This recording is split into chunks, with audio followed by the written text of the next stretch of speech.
Hello दोस्तों, welcome to our channel path finder for NET JRF. आज हमारा topic है पवन प्रधान क्षेत्रों यानी मरुस्थलीय क्षेत्रों में जहां पर पवन ज्यादा प्रभावी रहती है वहां पर भू आकृति कैसे बनाती है यानी विंड टोपोग्राफी के बारे में हम अध्ययन करेंगे।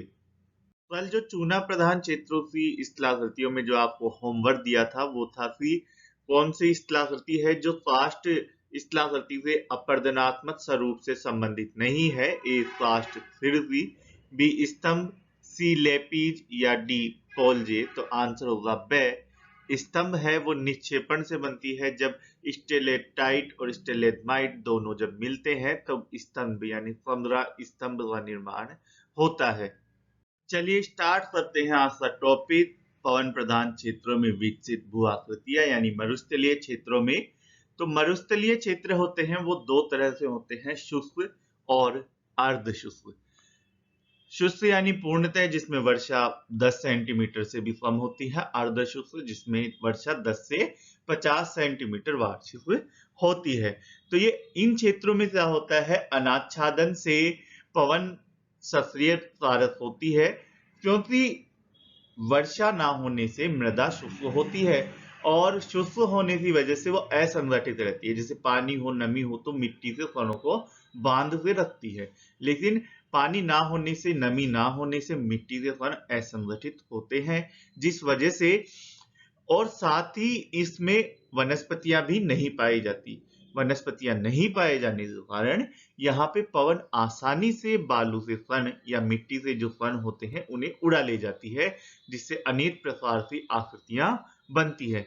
संसार में लगभग 30% भाग है वो मरुस्थलीय है, जिसमें 20% शुष्क और 10% अर्ध शुष्क मरुस्थल में पाया जाता है।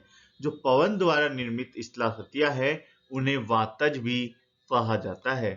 आप जानते हैं विश्व में मरुस्थलों की अवस्थिति यानी ऐसे क्षेत्र जहां पर मरुस्थल पाए जाते हैं। विश्व में मरुस्थल जो इंपॉर्टेंट मरुस्थल है वो है सहारा मरुस्थल अफ्रीका में, अरब मरुस्थल पश्चिमी एशिया में, कालाहारी मरुस्थल अफ्रीका में, नामीबी मरुस्थल, अटाकामा मरुस्थल, ग्रेट ऑस्ट्रेलियन डेजर्ट, दक्षिणी पश्चिमी संयुक्त राज्य अमेरिका और मैक्सिको का मरुस्थल, थार डेजर्ट इंडिया में। ये इंपॉर्टेंट मरुस्थल है विश्व के। मैचिंग वाला क्वेश्चन इनसे भी आ जाता है।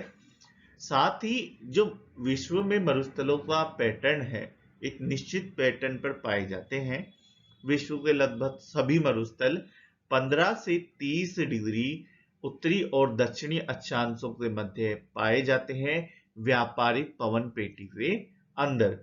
तो विश्व के लगभग जितने भी मरुस्थल है वो 15 से 30 डिग्री उत्तरी और दक्षिणी अक्षांशों के मध्य पाए जाते हैं। अब देखते हैं ये 15 से 30 डिग्री के अंदर ही क्यों पाए जाते हैं, इनका कारण भी देखते हैं।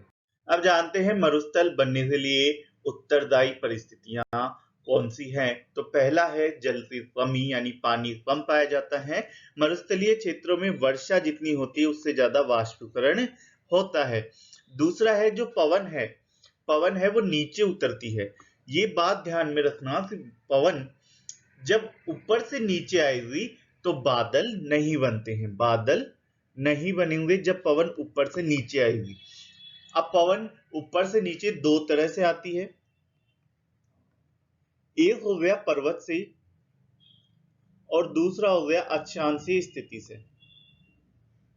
अब देखो ये समझ लो, जैसे ये कोई पर्वत है, इस पर्वत पर पवन आ रही है इस दिशा से, तो पवन ऊपर उठेगी, पर्वत पे चढ़ेगी, तो इस साइड संघनन होगा और वर्षा होगी। लेकिन जब पवन इस साइड नीचे उतरेगी तो इस साइड वर्षा नहीं होगी। नीचे उतरने से संघनन नहीं होगा, संघनन ना होने से वर्षा नहीं होती, बादल नहीं बनते। तो ये वाला जो क्षेत्र होगा उस साइड वर्षा नहीं होगी और उस तरफ मरुस्थलीय परिस्थितियां पानी की कमी पाई जाएगी, तो अर्ध मरुस्थलीय मरुस्थलीय परिस्थितियां पाई जाएगी। अब जो अक्षांशीय है उसमें देखो ये जैसे 0 डिग्री है, 0 डिग्री पर टेम्परेचर ज्यादा होता है। टेम्परेचर ज्यादा होने से यहाँ से पवने ऊपर उठती है। जब 0 डिग्री से पवने ऊपर उठती है तो वह घूर्णन गति के कारण, कोरियोलियस बल के कारण वो वापस उतरती है 15 से 30 डिग्री से ऊपर। जब 15 से 30 डिग्री अक्षांश पर वो वापस नीचे उतरती है उपोष्ण क्षेत्रों में, तो उपोष्ण क्षेत्रों में नीचे उतरने के कारण उच्च दाब होता है, और जब पवनें नीचे उतर रही है तो बादल नहीं बनते। इसी कारण पूरे विश्व में जो ज्यादातर मरुस्थल है वो 15 से 30 डिग्री उत्तरी और दक्षिणी अक्षांश पर पाए जाते हैं, क्योंकि वहां पर बादल नहीं बनते हैं। तीसरा कारण है कि ठंडी जलधाराओं के कारण। ठंडी जलधाराओं के कारण महासागरीय जो जलधाराएं हैं वो ठंडी होने की वजह से वहां पर मरुस्थल पाए जाते हैं। अब ऐसा क्यों होता है? जलधाराओं का भी एक निश्चित पैटर्न होता है। जैसे ये पृथ्वी है, इस पृथ्वी पर जलधाराएं 0 डिग्री से प्रारंभ होती है, इधर जाएगी और इधर जाएगी। 0 डिग्री पे टेम्परेचर ज्यादा होगा तो जलधाराएं गर्म होती है, और जब वापस आती है ध्रुव से वापस 0 डिग्री की तरफ आती है तो वो ठंडी होती है, ध्रुव पे टेम्परेचर कम होता है। तो महाद्वीप अगर यहाँ पर स्थित है तो महाद्वीप के पश्चिमी भाग पर जलधाराएं हमेशा ठंडी जलधाराएं अवस्थित होती है। तो इस वजह से महाद्वीप के पश्चिमी भाग पर ठंडी जलधाराएं पाई जाती है, तो महाद्वीपों के पश्चिमी भाग पर मरुस्थल पाए जाते हैं। ठंडी जलधारा आने से क्या प्रभाव पड़ता है? ठंडी जलधारा आने से बादल का निर्माण नहीं होता। अब आप बोलोगे सर ठंडी जलधारा से बादल निर्माण क्यों नहीं होगा? जब ठंडी जलधाराएं आएगी तो टेम्परेचर कम रहेगा। टेम्परेचर कम रहने से हवाएं ऊपर नहीं उठेगी।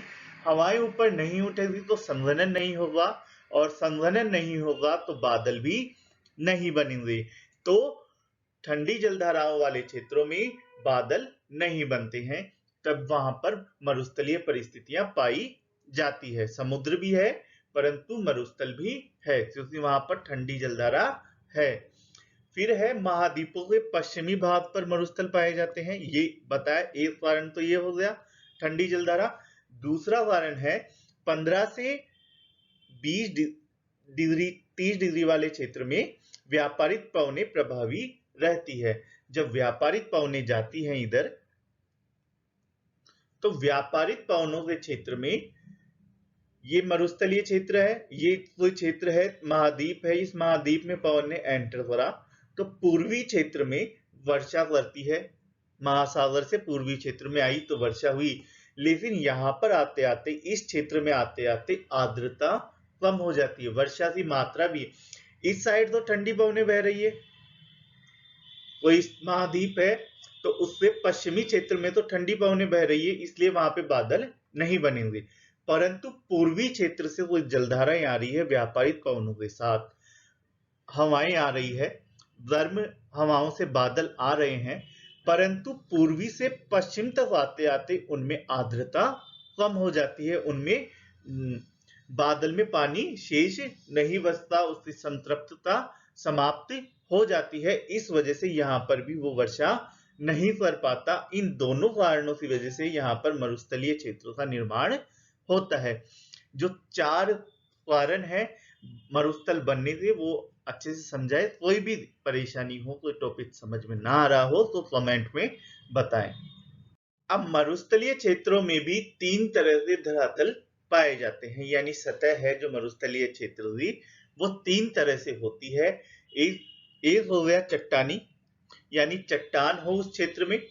दूसरा हो गया बलुई मरुस्थल, जो वास्तविक मरुस्थल के रूप में जाना जाता है, सैंडी मरुस्थल है, जिसे वास्तविक मरुस्थल हम जानते हैं। थर्ड है पथरीला मरुस्थल, यानी पत्थर भी है और मिट्टी भी है, उसमें पत्थर ज्यादा है। चट्टानी में तो पूरी चट्टान होगी, बलुई में बलू होगा, मिट्टी होगी, और पथरीले में दोनों मिक्स रहेगा।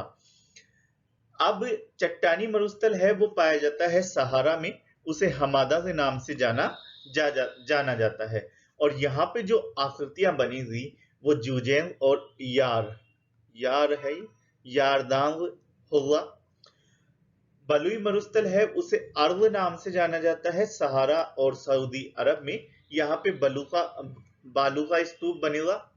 थर्ड है पथरीला मरुस्थल जिसे रेव नाम से, सेरिस नाम से, रेव नाम से जाना जाता है अल्जीरिया में, सेरीर नाम से जाना जाता है लीबिया और मिस्र में। ये कंकड़ पत्थर से युक्त धरातल होता है। तो तीनों ये अच्छे से याद कर लेना, चट्टानी मरुस्थल, बलुई मरुस्थल और पथरीला मरुस्थल।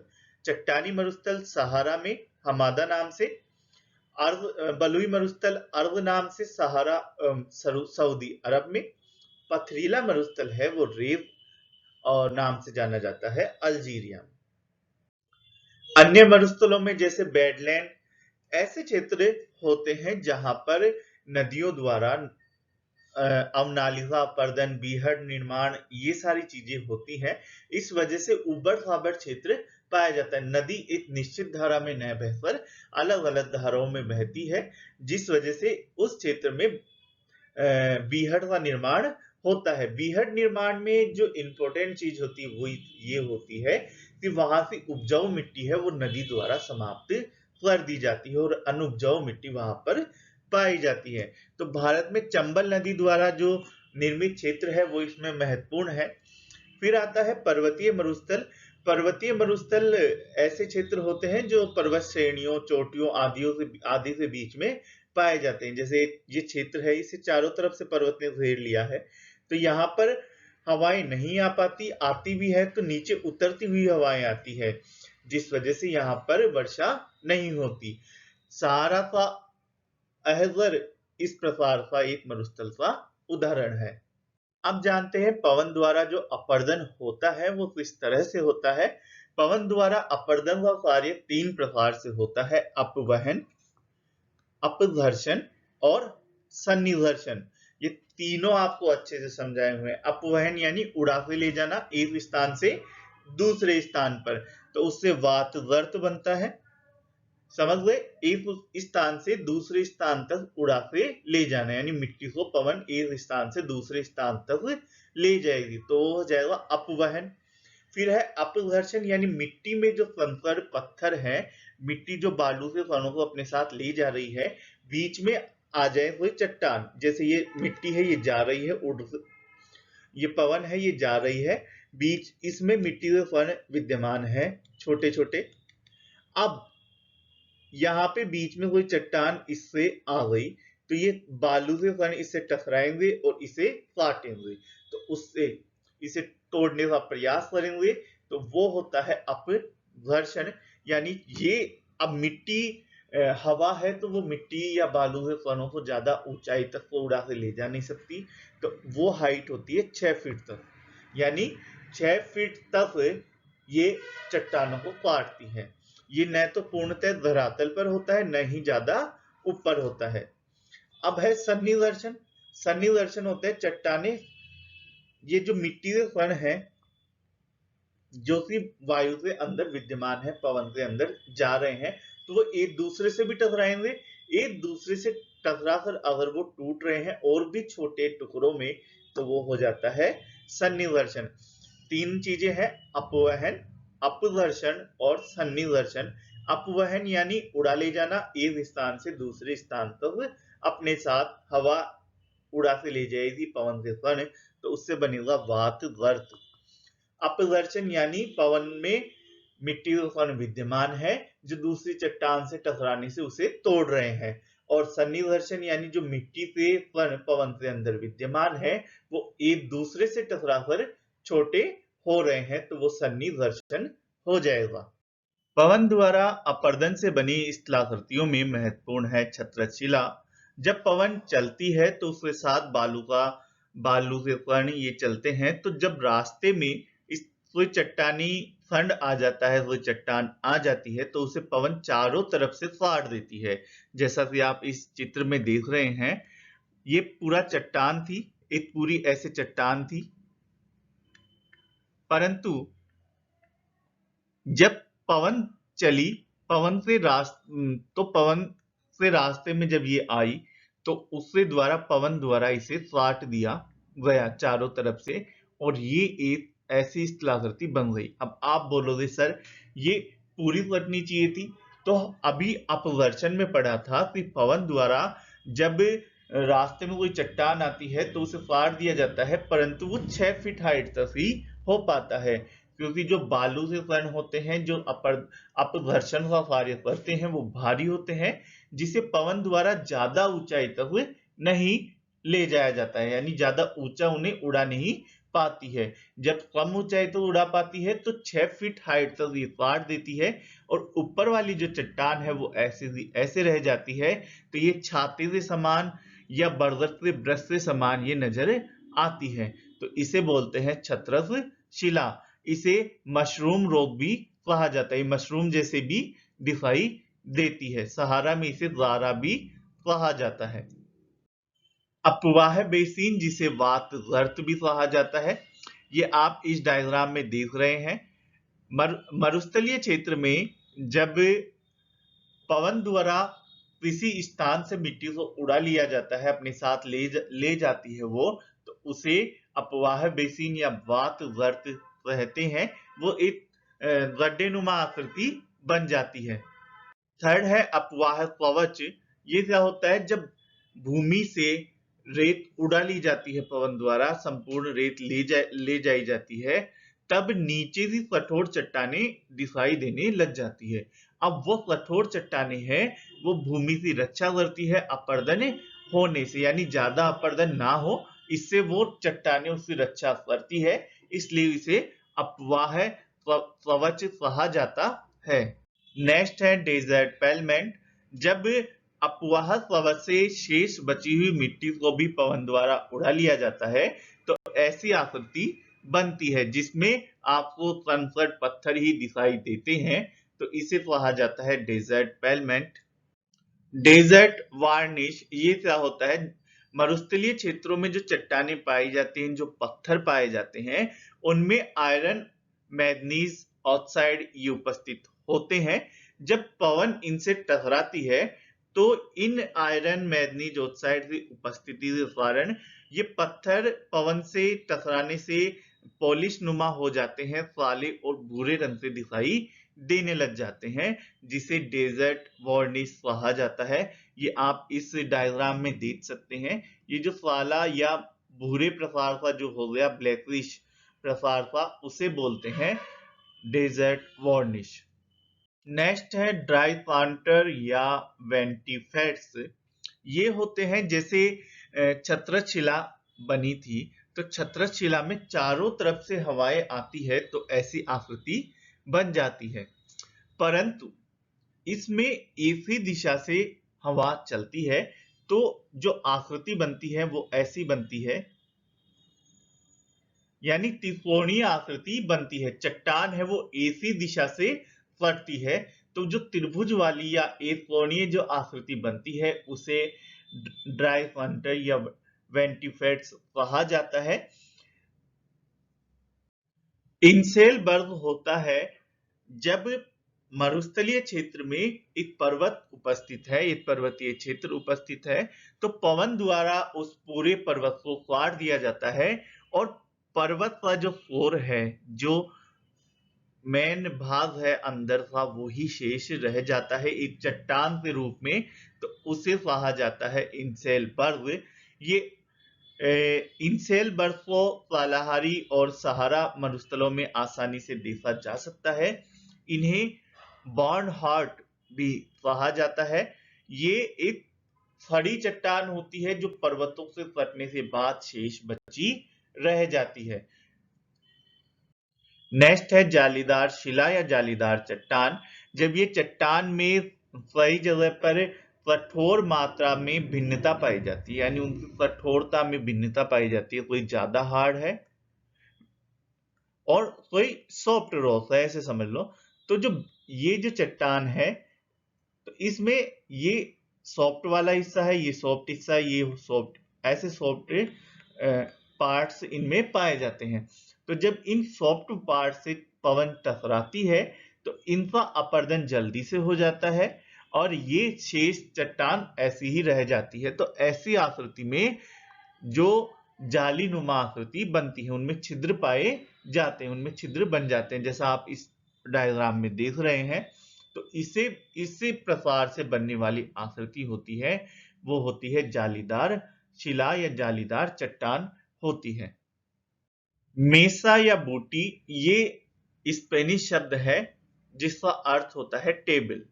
अब तीन चीजें हैं, पठार, मेसा और बूटी, जो आप डायग्राम में देख रहे हैं।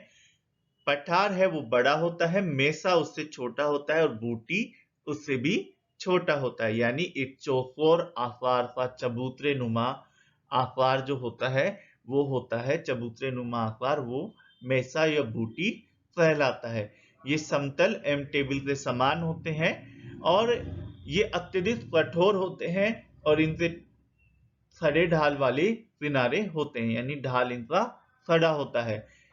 अब इन तीनों में अंतर यही होता है, इनका जो आकार है, पठार है जो बड़ा होता है, मेसा उससे छोटा होता है और बूटी उससे भी छोटा होता है।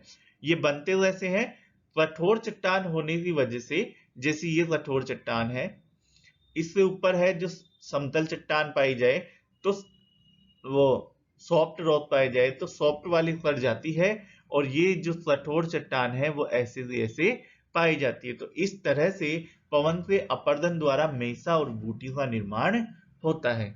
नेक्स्ट है यारदांग। यारदांग बनने के लिए जो कंडीशन होती है वो ये होती है कि आपसे हार्ड रॉक और सॉफ्ट रॉक दोनों पैरेलल पाई जाए, यानी एक चित्र है ये हार्ड हो, ये सॉफ्ट हो, ये हार्ड हो और ये सॉफ्ट हो, समानांतर रूप से उपस्थित रहें ये सारी, ऐसे ये हार्ड, ये सॉफ्ट, ये हार्ड, ये सॉफ्ट। अब जब पवन सामने से आ रही है तो हार्ड रॉक का अपर्दन कम होगा और सॉफ्ट का ज्यादा, हार्ड कम फटेगी और सॉफ्ट ज्यादा। समझ रहे हो? तो ऐसी स्थिति में ये आकृति बन जाती है जिसमें एक बड़ा और एक छोटा रॉक उपस्थित होता है, जिसे कहते हैं यारदांग। अब यारदांग लंबवत होनी चाहिए, साथ में जो कठोर और सॉफ्ट चट्टाने हैं वो लंबवत और समानांतर उपस्थित होनी चाहिए, इसके बाद एक उपस्थित होनी चाहिए। तो जब इन क्षेत्रों में पवन गमन करती है तो सॉफ्ट है वो ज्यादा जल्दी कट जाती है। तो इस प्रकार से जो आकृति होती है वो यारदांग कहलाती है और ये मंगोलिया में इन्हें यारदांग कहा जाता है। नेक्स्ट है जूजेन।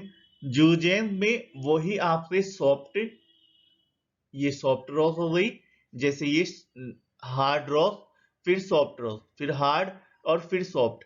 जहां यारदांग में ये लंबवत थी वहीं इन्हें क्षैतिज रूप में पाया जाना चाहिए। क्षैतिज रूप में जब ये चट्टानें उपस्थित हो, एक हार्ड फिर एक रॉक, फिर हार्ड फिर एक रॉक, तो जब हार्ड रॉक में ये वातवर्त बना, यहां से इस कठोर चट्टान को पवन द्वारा काटा गया और जब नीचे आई तो सॉफ्ट मिली, यानी मुलायम चट्टान मिली। मुलायम चट्टान का अपर्दन ज्यादा तेजी से हुआ तो ज्यादा ये बड़ा आकार का छिद्र इसमें बन गया, और फिर नीचे गए तो फिर से हार्ड रॉक मिली तो फिर से छोटा छिद्र बन गया।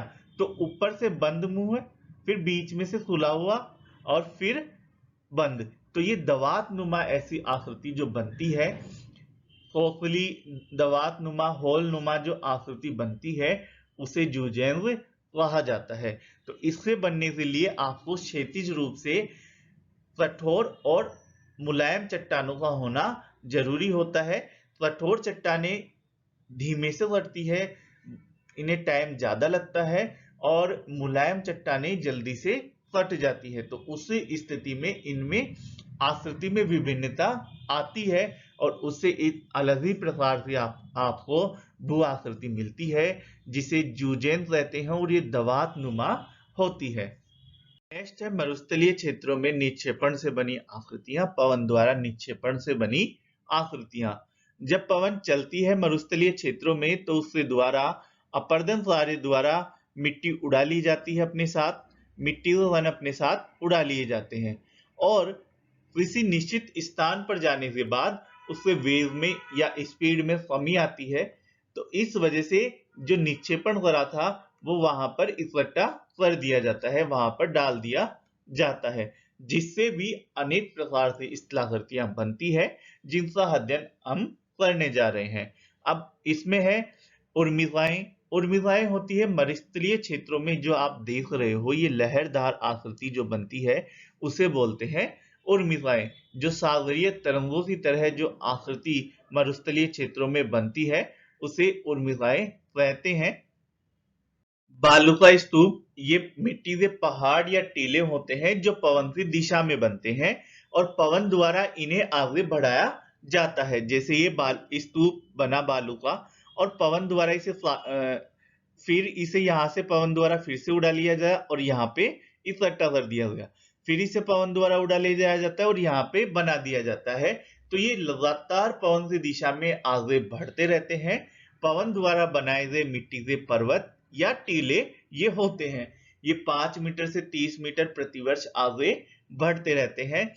इन्हें सहारा में अर्ब और अल्जीरिया में फोम कहा जाता है। ये अनेक प्रकार के होते हैं, जैसे सीप या बरफान पर बालू का स्तूप होते हैं, जो मिट्टी के टीले या पहाड़ होते हैं जो पवन की दिशा में आगे बढ़ते रहते हैं। ये ध्यान रखना, बालू का स्तूप स्थिर नहीं रहते, पर्वत स्थिर रहते हैं। ये मिट्टी से होते हैं जो पवन की दिशा में आगे बढ़ते रहते हैं। बर्फान ये बालू का स्तूप का ही प्रकार है, जब अर्धचंद्राकार और धनुषाकार स्थिति में ये पाया जाता है।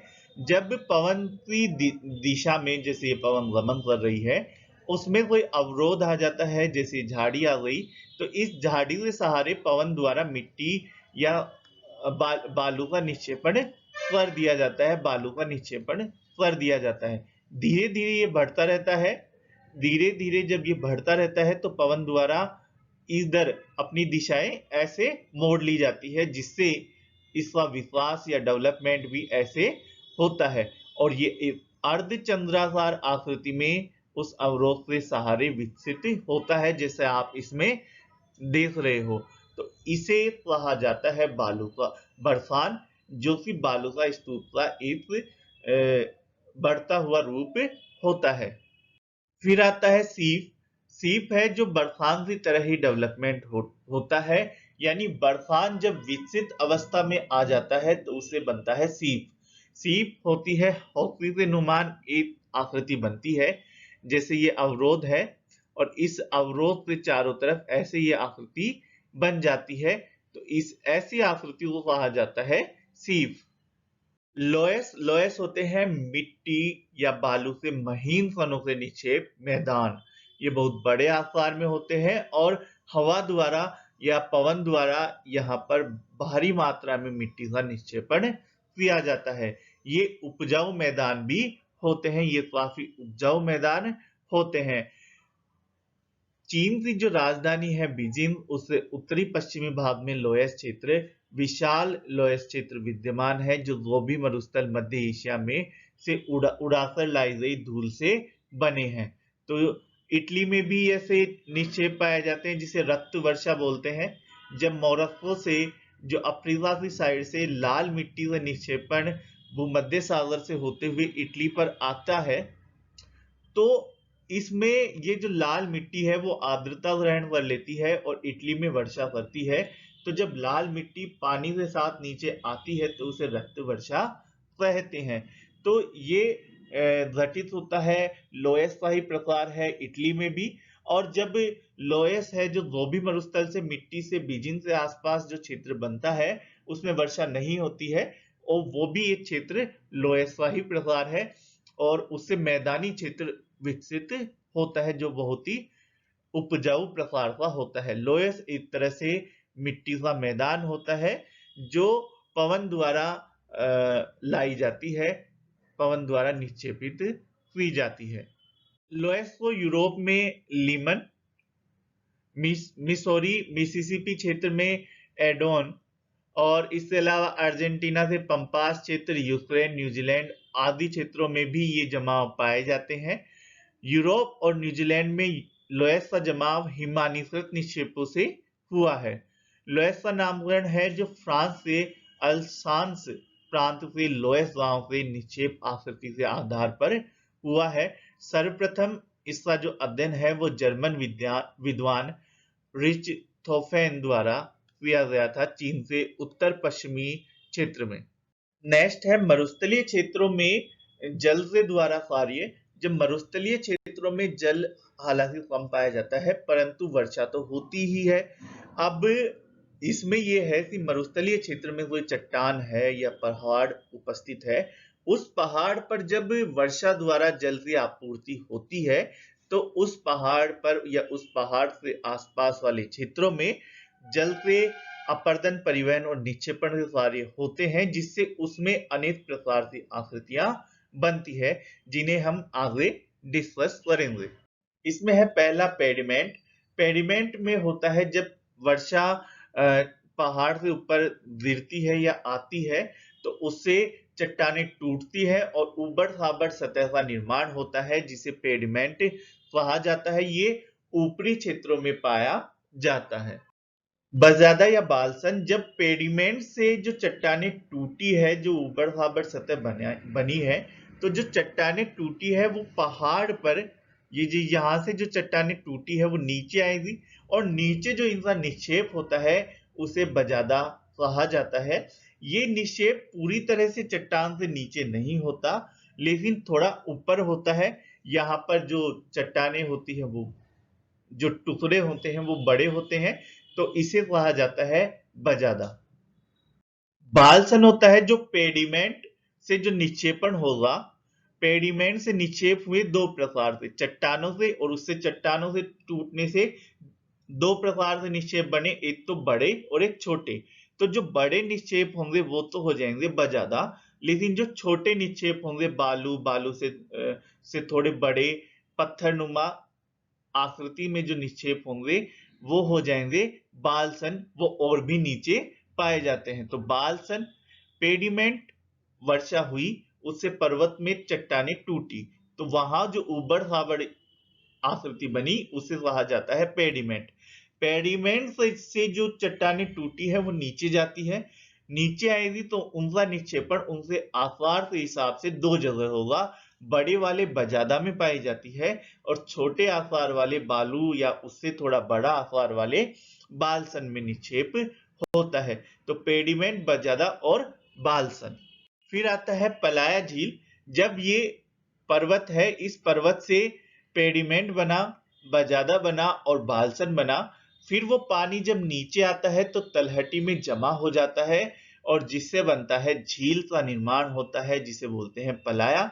ये झील अस्थायी होती है, यानी जब वर्षा होती है तो थोड़े दिनों तक यहाँ पर बनी रहती है, बाद में ये लुप्त हो जाती है। परंतु इसे पाए जाने के कारण यहाँ जब पानी भरता है, पानी जमा होता है तो नीचे आर्द्रता जब बनी रहती है, नीचे आर्द्रता बनती है तो उसमें लवण के कण घुलकर जब वाष्पीकरण होगा तो सतह पर आ जाते हैं, जो कैपिलरी रिएक्शन होता है, जिससे ये एक नमक की झील या लवणीय क्षेत्र बन जाता है, क्षारीय क्षेत्र बन जाता है, जिसे कल्लर भूमि भी कहा जाता है। जब वर्षा होती है तो उससे चट्टानें टूटती है तो उसे ऊबड़ खाबड़ जो ऊपर का क्षेत्र होगा वो कहलाता है पेडिमेंट। जब चट्टान से बड़े कण इकट्ठे होते हैं तो वो हो जाता है बजादा, और जब नीचे आएंगे तो बालसन, और जब पानी इकट्ठा होगा पर्वतपदीय क्षेत्र में तो वहां पर बनता है पलाया। अब पलाया अस्थायी झील होती है। जब वाष्पीकरण होगा तो यहाँ पर जो लवण के कण है वो विद्यमान रहते हैं, वो पाए जाते हैं। तो इस लवणीय क्षेत्र को, लवणीय झील को कल्लर भूमि या क्षारीय क्षेत्र कहा जाता है। पर्वतों से घिरे ये मरुस्थलीय बेसिन जो होते हैं उन्हें अमेरिका में बोल्सन कहा जाता है। बोल्सन और बालसन में कंफ्यूज नहीं होना है, बोल्सन है अमेरिका में। प्लाया झील को सहारा में सेबचा, ईरान में फेनीर, ट्रांस काकेशस क्षेत्र में टेसरे और मैक्सिको क्षेत्र में शेड्स कहा जाता है। ये जो घाटियां जो क्षणिक जल प्रवाह से बनती हैं, थोड़े समय के लिए बनती हैं, उन्हें वाश कहा जाता है अमेरिका में, और सहारा में वादी कहा जाता है। नेक्स्ट हम पवन निर्मित क्षेत्रों से जो स्थलाकृतियां बन रही है उनसे इंपॉर्टेंट क्वेश्चन है वो देखते हैं। फर्स्ट है ये प्लाया, ये आएगा यहाँ पर। प्लाया जो आकृति है वो बनती है ए मरुस्थलीय क्षेत्रों में बादल फटने से, बी समुद्री अपरदन से, सी हिमानी अपरदन से, या डी हवा की अपवाहन क्रिया द्वारा। तो आंसर होगा ए मरुस्थलीय क्षेत्र में जब बादल फटते हैं तो पेडिमेंट, बजादा, बालसन और प्लाया, ये चार आकृतियां बनती है। सेकंड है जूजेन संबंधित है। तो जूजेन है वो चूना युक्त आकृति या हिम युक्त आकृति या तकीय आकृति, ये है शुष्क क्षेत्र से निर्मित स्थलाकृतियों से संबंधित है, जो अभी पढ़ा पवन प्रधान क्षेत्र या शुष्क क्षेत्र। थर्ड है अपर्दनात्मक स्थल रूप नहीं है। ए इंसेलबर्ग, बी अपवाहन बेसिन, सी बालुका स्तूप, या डी शिप्रिगाएं। तो इंसेलबर्ग बनते हैं जब मरुस्थलीय क्षेत्रों में पवन से अपर्दन द्वारा पर्वत का जो अवशेष बचा रह जाता है पहाड़ी नुमा, उसे कहा जाता है इंसेलबर्ग। अपवाहन बेसिन बनते हैं जब पवन द्वारा अपर्दन से उस क्षेत्र में गर्त बना दिया जाता है, तो उसे कहा जाता है अपवाहन बेसिन। शिप्रिगाएं नदी द्वारा बनती है, नदी से अपर्दन द्वारा बनती है, जो पिछले लेक्चर में आपको अच्छे से समझाया है। बालुका स्तूप बनते हैं जो निक्षेपण द्वारा, जब पवन द्वारा निक्षेपण करा जाता है तो बालुका स्तूप बनते हैं, जिन्हें पहाड़ी जो बालू की पहाड़ी या टीले कहा जाता है। 4 है लोयस का निर्माण होता है। ए है बालू निक्षेप से, बी ज्वालामुखी से, सी हिमनद से, या डी निक्षेपण से, नदी निक्षेपण से। तो आंसर होगा वायु निक्षेपण से। फिफ्थ क्वेश्चन है, ये आपके लिए होमवर्क है, इसे आप कमेंट में बताएं कि कौन सा सही है या गलत है, जिसका आंसर आपको नेक्स्ट लेक्चर में दिया जाएगा। रेगिस्तानी क्षेत्र में असमय वर्षा से बनने वाली अल्पकालिक जो झीलें हैं उनके सूखने से सिल्ट एवं नमक के जमने से बनने वाली जो समतल स्थलाकृति है उसे कहा जाता है ए पेडिमेंट, बी कल्लर भूमि, सी बालसन, या डी उत्साद भूमि या बेडलैंड स्थलाकृति। दोस्तों वीडियो से रिलेटेड पीडीएफ पाने के लिए टेलीग्राम और फेसबुक पर भी हमें लाइक करें। लाइक, शेयर और सब्सक्राइब करना ना भूलें।